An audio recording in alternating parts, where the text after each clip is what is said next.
बरपेटा रोडआव बर' हारिमु आफादनि बानजायनायाव खुंगा 8थि रंजालि बैसागु फोरबो फालिनो आखायाव लादों। बरपेटा जिल्लानि बरपेटा रोडआव मिनि स्टेडियामाव बर' हारिमु आफादनि बानजायनायाव खुंगा 8थि रंजालि बैसागु फोरबो फालिनो लादों।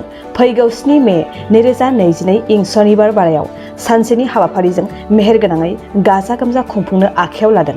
बिथांमोननि बे रंजालि बैसागु फोरबो फालिथायाव हाबाफारि बादियै बिथांमोनहा ओनसोलनि एबा हालामनि सानसुमै मेलेमजिबि दैदेनगिरिजों लोगोसे हारिमु सिबियारि बिथांमोनखौबो हांख्रायहरनाय जादों।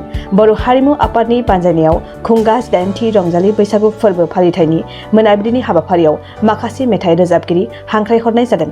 बिथांमोनहा फारियै दीपा बसुमतारी, कामेश्वर बर' आरो खोरोम गयारी। खौरांनि गेजेरजों मा फोरमायखो लेङाइ आफादगिरि जितु गयारी बिथाङा। गिबियावनो गोदान बोसोर बैसागो बोथोरनि बयनिसिमबो खुलुमनाय आरो हामलायनायखौ जासिहरबाय। बोसोरफ्रोमबो खुंबोनाय बायदिनो देग्लायबो बरपेटा बर' हारिमु आफादनि बानजायनायाव नैबे मैखोम बरपेटा जिल्लानि मोनसे फालांगियारि जायगा बरपेटा रोडआव थानाय बर'फोरा मोनसे थांखि लायो।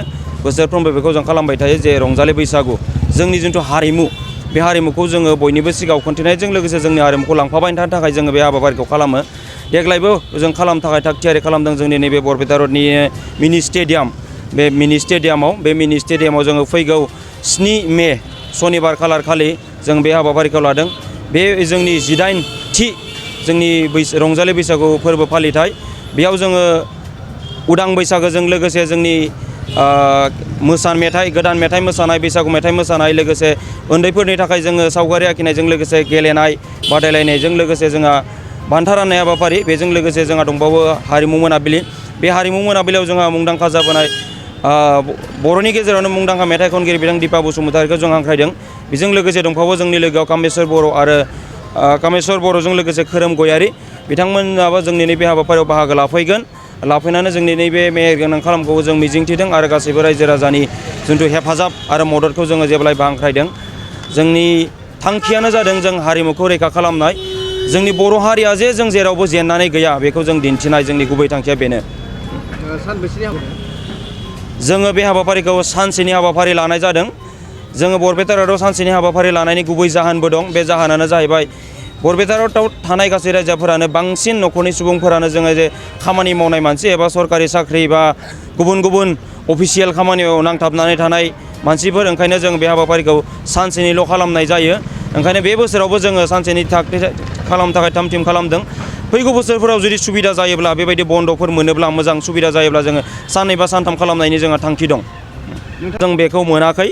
जायखिजाया जोंनि खुंनाया बिसोरनि हिसाब मथे जोंनि जिथु क्राइटेरिया, बे क्राइटेरिया जोंना मिलायाखै। मानो होनोब्ला जोङो 1 निफ्राय 7 थारिखनि गेजेराव खुंनांगौ।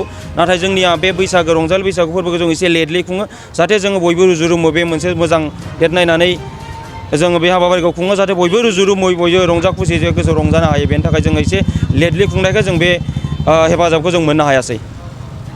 बाक्सा सालबारि मुखुमानि सिङाव थानाय रायजो राजा सुबुंफोरनि थाखाय मोनसे गोजोनथाव खौरां। किरण एन्टारप्राइज, जेराव नोंथांमोना मोननो हागोन नोंथांनि फालांगि खालामनायाव गोनांथि जानाय टाटा योदा ट्राक आरो ई-रिक्शा, लोगोसे नोंथांनि न' बां लुनायाव गोनांथि जानाय बाला, अन्थाइ, सिमेन्ट, इटा।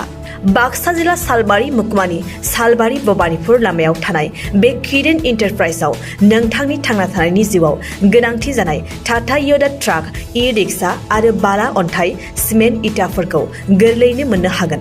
गोनांथि जानाय सुबुंफोरा 9101113708 आरो 9401079621 जानबुं अनजिमायाव खौरां लाहरनो हागोन।